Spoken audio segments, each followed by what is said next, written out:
अस्सलाम वालेकुम सारी दुनिया 'ਚ बैठे पंजाबियों ਨੂੰ ਮੀਆਂ ਆਸਫ ਵੱਲੋਂ ਸਲਾਮ ਸਤਿ ਸ੍ਰੀ ਅਕਾਲ। ਦੋਸਤੋ ਅੱਜ ਦਾ ਜਿਹੜਾ ਅਸੀਂ ਪ੍ਰੋਗਰਾਮ ਕਰ ਰਹੇ ਹਾਂ ਉਹ ਕਰ ਰਹੇ ਹਾਂ ਕਰਤਾਰਪੁਰ ਕੋਰੀਡੋਰ ਦੇ ਬਾਰੇ 'ਚ, ਕਰਤਾਰਪੁਰ ਕੋਰੀਡੋਰ ਦੇ ਨਾਲ ਜੁੜੀਆਂ ਗੱਲਾਂ ਦੇ ਬਾਰੇ 'ਚ। ਕਰਤਾਰਪੁਰ ਕੋਰੀਡੋਰ ਤੇ ਗੱਲ ਕਰਨ ਲਈ ਸਾਡੇ ਸਟੂਡੀਓ ਦੇ ਵਿੱਚ ਅੱਜ ਮੌਜੂਦ ਆ ਸਾਡੇ ਉਚੇਚੇ ਪ੍ਰਾਹੁਣੇ ਜਨਾਬ ਅਹਿਮਦ ਰਜ਼ਾ ਸਾਹਿਬ। ਇਹਨਾਂ ਦੀ ਕਰਤਾਰਪੁਰ ਕੋਰੀਡੋਰ ਦੇ ਉੱਤੇ ਖਸੂਸਨ ਸ਼ੁਰੂ ਤੋਂ ਬਹੁਤ ਜ਼ਿਆਦਾ ਨਜ਼ਰ ਰਹੀ ਸੀ। रज़ा जी तुसीं करतारपुर कोरीडोर नूं जदों हले नहीं बनना शुरू होया उदों तो तुसीं इहनूं देखना शुरू किया, इहदे उत्ते गलबात शुरू की, इहदे मुतालबे भी किए। फिर जदों इहदे गलबात शुरू हुई, जदों पहली वारी सिद्धू ते बाजवे की जफ्फी पई उतों लैके इहदा नींह पत्थर रखे जाण तिक्कर और हाले हुण तक जदों भी कोई गल हुंदी है इहदे बारे तुसीं स्पैशली तौर पर इहदे उत्ते हमेशा नज़र भी रखी, इहदे उत्ते गलबात भी की। तो जदों इहदे बारे कोई मनफी प्रोपीगेंडा हुंदा या कोई गल हुंदी है तो खसूसन तुसीं बहुत ज़्यादा गुस्से च भी आ जाते हो, जिन्हों कहते कि अग बगोला हो जाते हो कि इहदे बारे कोई भी मनफी गल सुननी गवारा ही नहीं करते। आखिर इस कोरीडोर दे विच ऐसी किहड़ी गल है कि जिहड़ी तुहानूं जज्बातीयत की सतह ते लै जांदी है, तुसीं कोई भी गल इहदे बारे जिहड़ी सुननी गवारा नहीं करते? फिर अज साडे सुनने वालियां दे नाल सांझी करो जी। सारे दोस्तों मेरा सलाम, नमस्कार, सत श्री अकाल। वेखो भैया साहब, साडे जिहड़े इंडिया और पाकिस्तान दे 47 ते जो वापरिया वो एक ऐसी अनहोनी सी जिहड़ी दुनिया दे विच बड़ी घट वापरी जाती है। और असीं अज भी जदों सुनने तो ना सिर्फ साडा दिल रोंदा है बल्कि इस खिते की तारीख ते सानूं बड़ी शर्मिंदगी होंदी है। खासकर एक पंजाबी होने के नाते मैं एक कभी जवाब नहीं दे सकता, इसनूं जस्टिफाई नहीं कर सकता। और जिन्हां ने कीता सी वो भी शायद जस्टिफाई ना कर पावन, क्योंकि अज 72 साल हो चुका है। असी ये जवाब दे ही नहीं सके कि जिहड़ा उस वेले कतलाम होया 47 दे वेले और उस तो बाद जिहड़ियां नफरतां दी दीवारां दोनों मुल्कां दे विचकार खड़ियां कीतियां गईयां उन्हां नूं ढाहना किस तरीके है। सो करतारपुर कोरीडोर दी जिथे मजहबी अहमियत है मैं उसनूं सलाम करना वा, क्योंकि मेरे नज़दीक एक मुसलमान के नज़दीक जो मक्का मदीना होएगा उस तरीके किसी सिख वास्ते ये पाक पवित्र थावां ये अस्थान जिहड़े हैं उन्हां दी अहमियत इस तो घट नहीं होगी।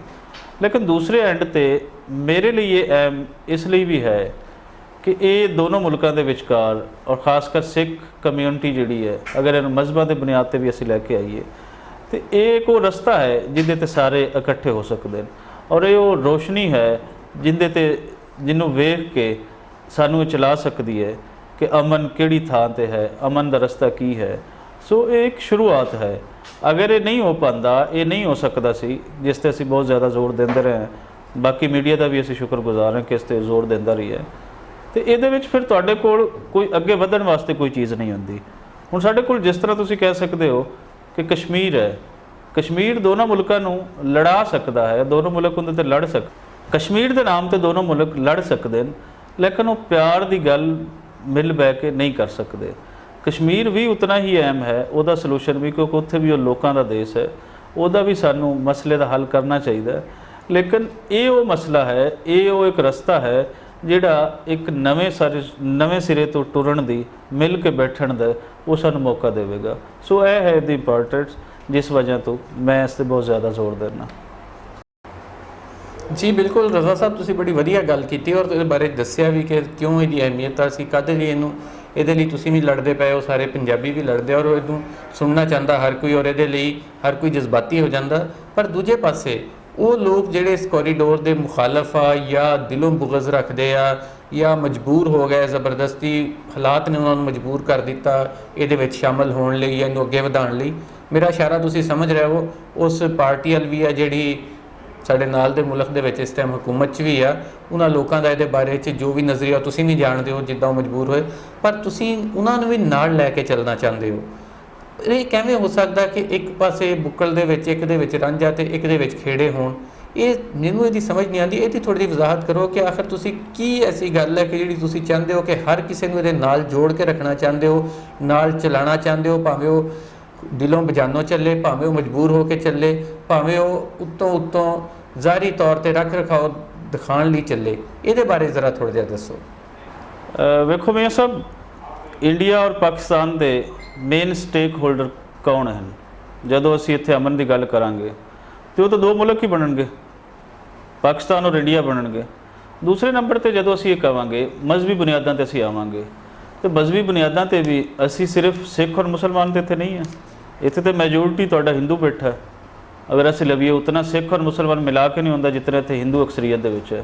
ਤੇ ਤੁਸੀਂ ਕਿਸ ਤਰ੍ਹਾਂ ਸੋਚ ਸਕਦੇ ਹੋ ਕਿ ਤੁਸੀਂ ਜਦੋਂ ਇਸ ਕੋਰੀਡੋਰ ਤੇ ਗੱਲ ਕਰੋਗੇ ਤੇ ਨਾਲ ਤੁਸੀਂ ਇਹਦੇ ਤੇ ਗਾਲਾਂ ਦੇਣੀਆਂ ਸ਼ੁਰੂ ਕਰ ਦਿਓ, ਹਿੰਦੂ ਬਣੀਏ ਨੂੰ ਤੇ ਫਲਾਣੇ ਨੂੰ ਤੇ ਮੋਦੀ ਨੂੰ ਤੇ ਫਲਾਣੇ ਸਰਕਾਰ ਨੂੰ। ਕਿਆ ਇਸ ਕੋਰੀਡੋਰ ਦੇ ਵਿੱਚ ਇਹ ਮੋਦੀ ਦੀ ਔਰ ਉਹਨਾਂ ਮੇਰੇ ਜਿਹੜੇ ਹਿੰਦੂ ਭੈਣ ਭਾਈ ਹਨ, ਇਹ ਉਹਨਾਂ ਤੋਂ ਬਗੈਰ ਕੋਈ ਅਬਵ ਚੀਜ਼ ਹੋ ਰਹੀ ਹੈ?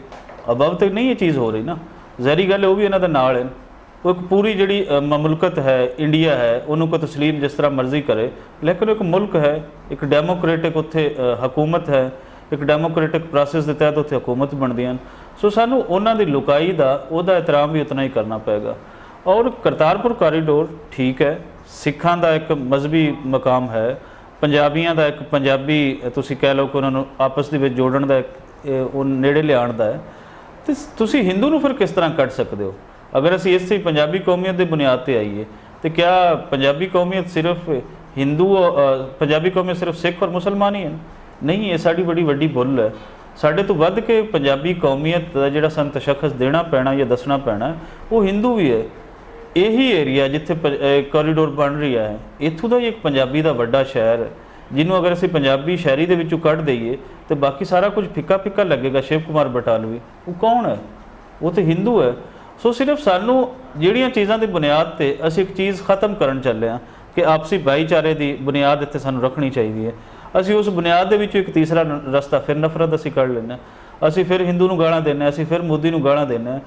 ਇਹ ਸਾਨੂੰ ਸੋਚਣਾ ਪੈਣਾ ਹੈ ਕਿ ਮੋਦੀ ਨੂੰ ਔਰ ਹਿੰਦੂ ਨੂੰ ਗਾਲਾਂ ਦੇ ਕੇ ਅਸੀਂ ਜਿਹੜਾ ਅਮਨ ਕਾਇਮ ਕਰਨ ਚੱਲੇ ਹਾਂ ਉਹ ਲੌਂਗ ਟਾਈਮ ਵਾਸਤੇ ਨਹੀਂ ਹੈ, ਉਹ ਵਕਤੀ ਹੋ ਸਕਦਾ ਹੈ। ਸੋ ਸਾਨੂੰ ਲੌਂਗ ਟਾਈਮ ਇਹਨਾਂ ਚੀਜ਼ਾਂ ਨੂੰ ਸਮਝਣਾ ਪਏਗਾ ਕਿ ਅਮਨ ਕਿਸ ਤਰ੍ਹਾਂ ਇੱਥੇ ਅਸੀਂ ਲਿਆ ਸਕਨੇ ਹਾਂ। ਕਿਆ ਇੱਕ ਕੋਰੀਡੋਰ ਦੇ ਖੁੱਲ੍ਹਣ ਦੇ ਨਾਲ ਇਹ ਅਮਨ ਆ ਜਾਏਗਾ? ਹਰਗਜ਼ ਨਹੀਂ ਆਏਗਾ। ਸਿਰਫ ਤੁਸੀਂ ਇੱਥੇ ਆ ਕੇ ਜ਼ਿਆਰਤਾਂ ਤੇ ਕਰ ਸਕੋਗੇ, ਲੇਕਿਨ ਜਿਹੜੀ ਉਹ ਪੀਸ ਪ੍ਰੋਸੈਸ ਦੀ ਰੂਹ ਹੈ ਉਹ ਪਿੱਛੇ ਰਹਿ ਜਾਏਗੀ।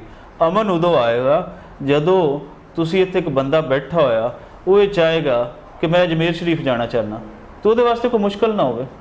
ਇੱਕ ਬੰਦਾ ਹਿੰਦੁਸਤਾਨ ਦੇ ਉੱਤਰ ਪ੍ਰਦੇਸ਼ ਦੇ ਵਿੱਚ ਬੈਠਾ ਹੋਇਆ ਜਾਂ ਉਸ ਤੋਂ ਅੱਗੇ ਦਾ ਬੈਠਾ ਹੋਇਆ, ਉਹਦੀ ਇਹ ਖੁਆਇਸ਼ ਹੈ ਕਿ ਮੈਂ ਕਟਾਸਰਾਜ ਮੰਦਰ ਜਾਣਾ ਚਾਹੁੰਦਾ ਵਾਂ, ਉਹ ਕਟਾਸਰਾਜ ਮੰਦਰ ਆ ਜਾਵੇ।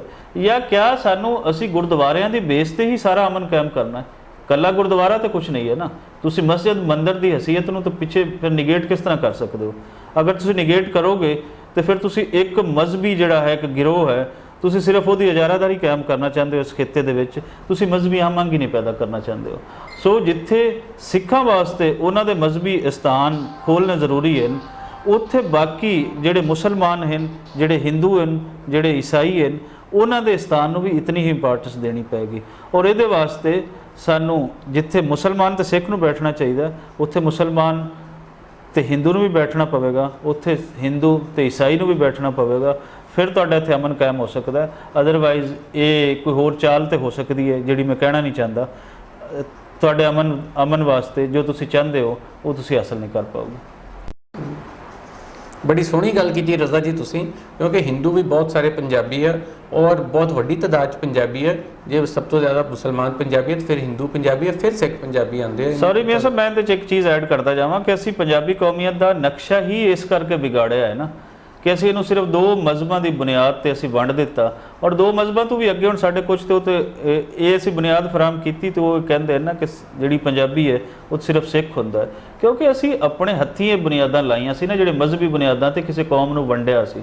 ਤੇ ਇਹਨੂੰ ਹੁਣ ਪਿੱਛੇ ਹਟ ਜਾਣਾ ਚਾਹੀਦਾ, ਇਹਨੂੰ ਹੁਣ ਸਮਝ ਆਉਣਾ ਚਾਹੀਦਾ ਕਿ ਕਿਸੇ ਵੀ ਕੌਮ ਦੇ ਵਿੱਚ ਕਈ ਮਜ਼ਹਬਾਂ ਦੇ ਲੋਕ ਹੋ ਸਕਦੇ ਨੇ, ਲੇਕਿਨ ਉਹ ਕੌਮ ਇੱਕ ਹੀ ਹੋਏਗੀ। ਇਹ ਕੌਮ ਪੰਜਾਬੀ ਹੈ, ਇਹਨਾਂ ਦੇ ਦਰਮਿਆਨ ਨੇੜੇ ਲਿਆਇਆ ਜਾਵੇ, ਇਹਨਾਂ ਦੇ ਮਜ਼ਹਬੀ ਬੁਨਿਆਦਾਂ ਤੇ ਹੁਣ ਨਫ਼ਰਤ ਨਾ ਹੋਰ ਵਧੇ। ਬਿਲਕੁਲ ਇਹ ਗੱਲ ਤੁਹਾਡੀ ਸਹੀ ਹੈ, ਸਾਰਿਆਂ ਨੂੰ ਕੋਲ ਲਿਆਉਣ ਦੀ ਜ਼ਰੂਰਤ ਹੈ, ਨੇੜੇ ਕਰਨ ਦੀ ਜ਼ਰੂਰਤ ਹੈ।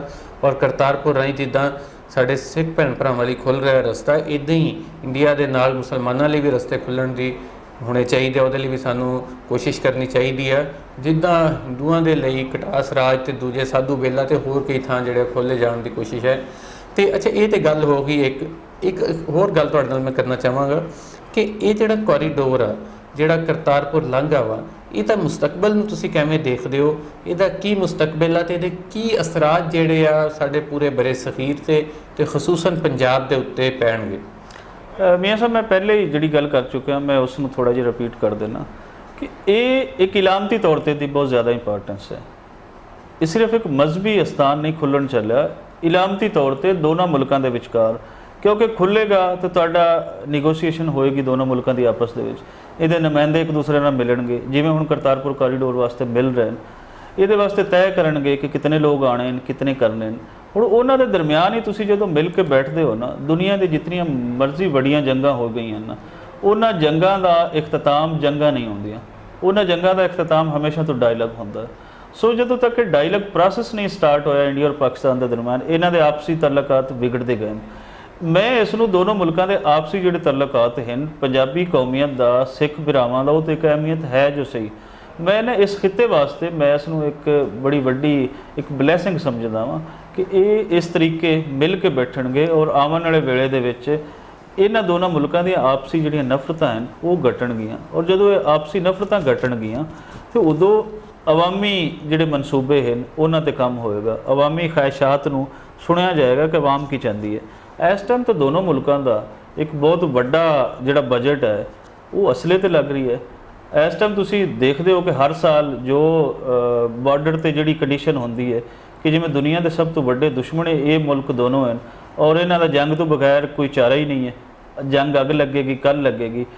ਤੁਸੀਂ ਇਹ ਦੇਖ ਲਓ ਪਿਛਲੇ 6 ਮਹੀਨੇ ਪਹਿਲੇ ਕੀ ਡਰਾਮਾ ਹੋਇਆ, ਜਦੋਂ ਦੋਨੋਂ ਮੁਲਕਾਂ ਦੇ ਵਿੱਚ ਸਟੈਬਲਿਸ਼ਮੈਂਟ ਨੇ ਆਪਣਾ ਕੋਈ ਇੱਥੇ ਕੋਈ ਫਾਇਦਾ ਹਾਸਲ ਕਰਨਾ ਹੁੰਦਾ ਤਾਂ ਐਸੀ ਅੱਗ ਲਾਉਂਦੇ ਨੇ ਕਿ ਉਹ ਸਾਰਾ ਕੁਝ ਪਿੱਛੇ ਜਾ ਪੈਂਦਾ। ਸੋ ਇਹ ਜਦੋਂ ਮਿਲ ਕੇ ਬੈਠਣਗੇ, ਗੱਲਬਾਤ ਕਰਨਗੇ ਤਾਂ ਉਦੋਂ ਇਹ ਸਮਝ ਆ ਜਾਏਗੀ ਕਿ ਯਾਰ ਸਾਡੇ ਦਰਮਿਆਨ ਤਾਂ ਵਕਤ ਕੋਈ ਨਹੀਂ ਹੈ, ਕਿਉਂਕਿ ਤੁਸੀਂ ਸਾਰਾ ਕੁਝ ਕਰ ਸਕਦੇ ਹੋ, ਆਪਣੇ ਪੜੋਸੀ ਨਹੀਂ ਬਦਲ ਸਕਦੇ। ਤੇ ਜਦੋਂ ਤੁਸੀਂ ਪੜੋਸੀ ਨਹੀਂ ਬਦਲ ਸਕਦੇ, ਉਸ ਲਈ ਫਿਰ ਉਹਨਾਂ ਨੂੰ ਦੋਸਤ ਬਣਾ ਕੇ ਰੱਖੋਗੇ ਤੇ ਦੋਨੋਂ ਸਟੇਟਸ ਦਾ, ਦੋਨੋਂ ਮੁਲਕਾਂ ਦਾ ਫਾਇਦਾ ਹੋਏਗਾ। ਔਰ ਇਹਦੇ ਦਰਮਿਆਨ ਜਿਤਨੀਆਂ ਅਕਵਾਮ ਬੈਠੀਆਂ, ਹਿੰਦੁਸਤਾਨ ਔਰ ਪਾਕਿਸਤਾਨ ਇਹ ਤਾਂ ਫੈਡਰੇਸ਼ਨਸ ਹਨ ਨਾ, ਇਹਦੇ ਅੰਦਰ ਜਿਤਨੀਆਂ ਕੌਮਾਂ ਬੈਠੀਆਂ ਉਹਨਾਂ ਦੇ ਕੌਮਾਂ ਨੂੰ ਕਿਸ ਤਰੀਕੇ ਨਾਲ ਅੱਗੇ ਲੈ ਕੇ ਚੱਲਣਾ ਹੈ, ਉਹਨਾਂ ਦੇ ਬਿਹਤਰੀ ਵਾਸਤੇ ਕੀ ਕਰਨਾ ਹੈ, ਉਹ ਤੁਹਾਨੂੰ ਫਿਰ ਸਮਝ ਆਏਗੀ। ਸੋ ਇਹ ਬੁਨਿਆਦ ਇੱਕ ਬਣੇਗੀ, ਇਸ ਬੁਨਿਆਦ 'ਤੇ ਅੱਗੇ ਬਹੁਤ ਸਾਰੇ ਰਸਤੇ ਖੁੱਲ੍ਹਣਗੇ। ਬਹੁਤ ਸ਼ੁਕਰੀਆ ਰਜ਼ਾ ਸਾਹਿਬ, ਬੜੀ ਤਫਸੀਲ ਨਾਲ ਗੱਲ ਕੀਤੀ ਤੁਸੀਂ। ਔਰ ਇਹ ਐਸਾ ਟੌਪਿਕ ਸੀ ਜਿਹਨੂੰ ਨਹੀਂ ਛੇੜਿਆ ਜਾ ਰਿਹਾ, ਜਿੱਤੇ ਗੱਲਬਾਤ ਨਹੀਂ ਕੀਤੀ ਜਾ ਰਹੀ।